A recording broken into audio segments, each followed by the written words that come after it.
Un autre incendie très impressionnant dans l'Aude. Vous le voyez sur ces images en direct de Pélaja dans l'Aude. C'est un incendie qui s'est déclaré un peu plus tôt que celui de l'Hérault, alentours de 16 h cet après-midi. Il a déjà brûlé près de 400 hectares de végétation selon la préfecture de l'Aude. Et David Hunal, vous êtes justement sur place pour BFM TV.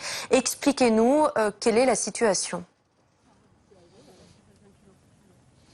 La situation compliquée ici pour les sapeurs-pompiers. Ils luttent, comme vous l'avez dit, depuis 16 heures contre cet incendie. 400 hectares donc qui sont partis en fumée. Le feu est particulièrement virulent sur son flanc droit, un flanc difficile d'accès en montagne. Donc cet incendie qui n'est pas maîtrisé. Les moyens aériens qui aidaient au début les hommes qui se trouvaient au sol ne peuvent évidemment plus intervenir car la nuit est tombée. Et il y a des renforts qui sont attendus, qui doivent arriver en deuxième partie de soirée, notamment de Nîmes, d'Aix-en-Provence. Mais donc pour l'instant, ce sont 250 sapeurs-pompiers qui luttent ici sur plusieurs fronts. La végétation, donc, il s'agissait à la base d'un feu de broussailles qui est parti rapidement sur de la pinède haute. Et donc vous le voyez sur ces images, hein, les flammes qui sont en train de s'étendre un peu partout sur différentes collines. Ici, on est sur les hauteurs de Carcassonne.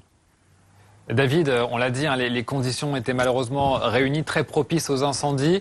Le lieu où ça se passe actuellement, cet incendie, est difficile d'accès, notamment pour les sapeurs-pompiers. Et il y a un important dispositif qui est déployé malgré le fait que la nuit soit maintenant tombée sur l'Aude.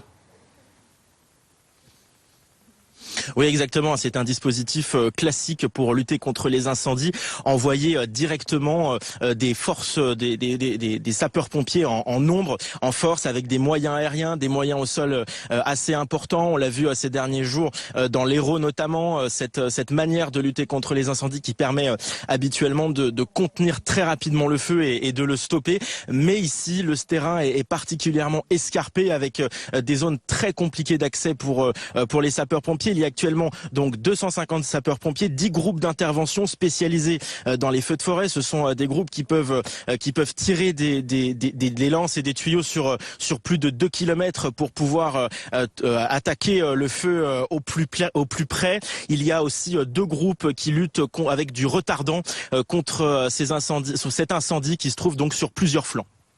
Merci David Hunal en direct de Pélaja avec Adrien Portreau. Donc on voit donc ces images en direct de cet incendie qui progresse très rapidement, qui n'est pas maîtrisé par les sapeurs-pompiers et qui a déjà